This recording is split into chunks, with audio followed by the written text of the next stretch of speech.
Wallahu ghafurur rahim. Maka seorang yang berilmu, ya, jangan terburu-buru kepada orang yang tidak tahu apa-apa, belum tahu hukumnya, main kafir-kafirkan. Oh, kafir itu, ya, si B kafir, si C syirik, musyrik, langsung tunjuk hidung. Oh, itu bukan perkara ringan. Jadi beda, bapak-bapak dan ibu-ibu sekalian, banyak orang salah paham dengan pengajian kita ini. Banyak orang menyangka kita ini suka mengkafir-kafirkan orang. Banyak orang menyangka kita suka memusyrik-musyrikkan orang. Padahal harus dipahami, ya, tentang pengkafiran, menghukumi syirik itu ada dua bentuk. Ada hukum secara sifat, secara umum. Ada hukum secara person, perorangan. Nah, kalau secara sifat, siapa yang berdoa meminta kepada selain Allah apa-apa yang tidak mampu kecuali Allah, itu syirik. Itu namanya hukum apa? Hukum secara sifat, hukum secara umum.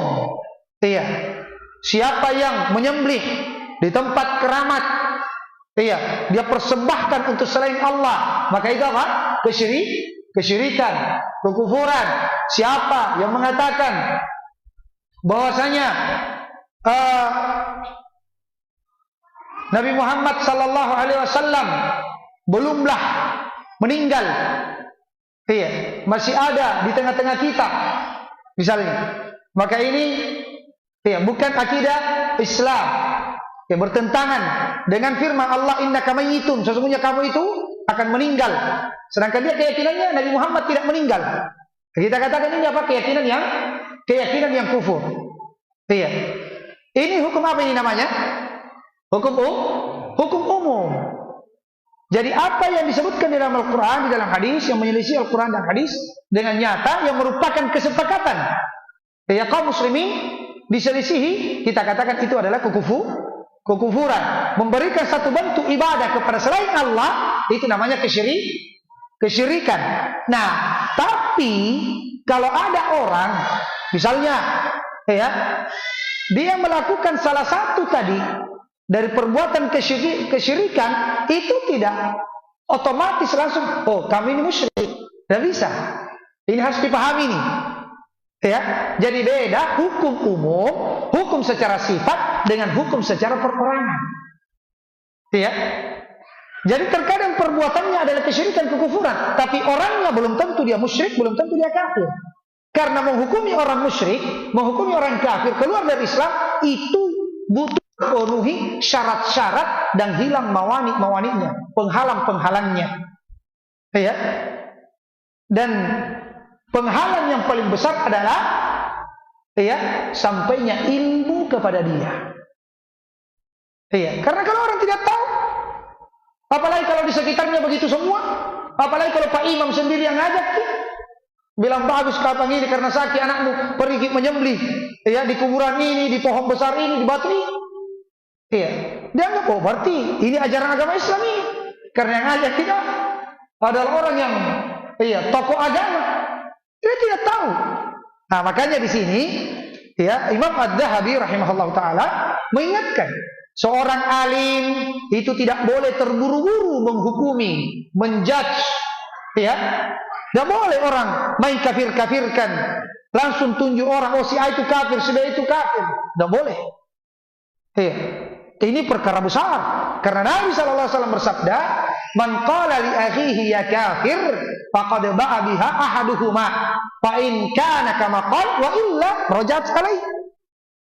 Siapa yang menjudge, menghukumi saudaranya yang muslim, ya, dia tahu dia muslim. Ini muslim secara zahir. Dia katakan, wahai kafir kamu sudah kafir. Apa kata Rasulullah? Ini hukum akan kembali kepada salah satu keduanya. Kalau memang dia kafir, tidak ada masalah. Tapi kalau dia tidak kafir, kembali kepada yang menuduh. Nah, besarnya itu. Jadi tidak gampang itu main kafir-kafirkan orang. Ya, perkara besar. Iya, perkara besar itu. Tapi kalau kita katakan itu perbuatannya adalah perbuatan kufur. Ya, itu perbuatan adalah perbuatan musyrik. Adapun orangnya, dia kafir atau tidak, harus terpenuhi syarat-syaratnya dulu. Ya, apakah dia orang berakal? Jangan sampai dia sedang hilang akal, jangan-jangan dia mabuk. Dia mabuk, tiba-tiba dia bilang, Yesus Tuhanku misalnya. Kafir atau tidak? Tidak. Kenapa? Dia tidak sadar. Atau dia lagi ngigau. Ya. Jadi harus berakal. Orang gila tidak bisa dihukumi. Anak kecil tidak bisa dihukumi. Orang yang idiot tidak bisa dihukumi. Walaupun melakukan kekufuran, kesyirikan. Tidak bisa. Karena apa? Syaratnya harus berakal. Balik. Harus dia balik. Ya. Kemudian mukhtaram, dia pilih, bukan dipaksa. Ya, kalau ditodong pistol, mau dibunuh, dia ucapkan kalimat kekufuran atau melakukan amalan kekufuran, tapi karena dipaksa, ya, dia tidak berdosa.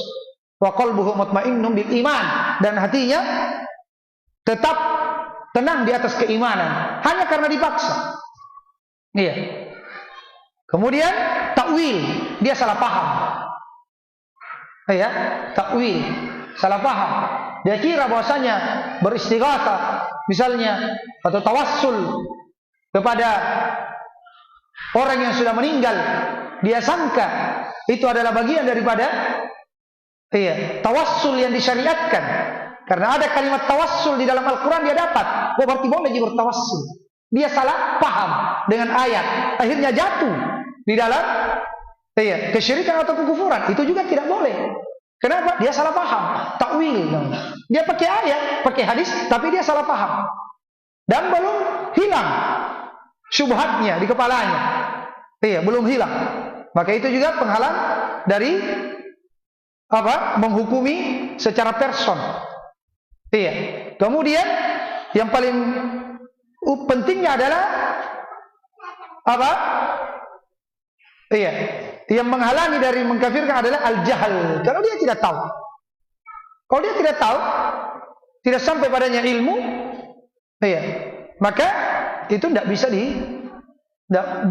dihukumi sebagai orang yang musyrik atau kafir.